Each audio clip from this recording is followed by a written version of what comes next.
মানুষ থেকে ওনারা কতটা বিচ্ছিন্ন, ছাত্র থেকে ওনারা কতটা বিচ্ছিন্ন, জনতা থেকে ওনারা কতটা বিচ্ছিন্ন যে ওনারা মোদিকে রিকোয়েস্ট করতে হয় যে আগামী নির্বাচন করে দেওয়ার জন্য।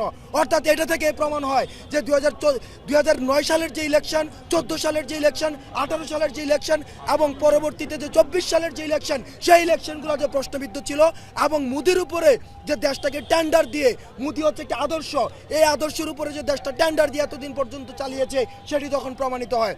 বাংলাদেশের নির্বাচন নিয়ে যখন মানুষের কাছে সেখানে আবেদন না করে মোদির কাছে যেখানে আবেদন করে সেখানে আমাদের সার্বভৌমত্বটি প্রশ্নবিদ্ধ হয়। সুতরাং আমরা স্পষ্ট করে দিতে চাই, এই যে ইউএসএ তে বসে আপনি দেশের বিষয়ে সিদ্ধান্ত নেওয়ার আপনার কোনো ধরনের অধিকার নাই। আপনাদের নৌকা অনেক আগে ফুটা হয়ে গিয়েছে, বইটা দিয়ে নৌকার পাটাতন আপনাদের নাই। সুতরাং বইটা খুঁজে লাভ নাই, মোদির বইটা দিয়ে বাংলাদেশের নৌকা চালাবেন এই আশা আপনারা আর করেন না।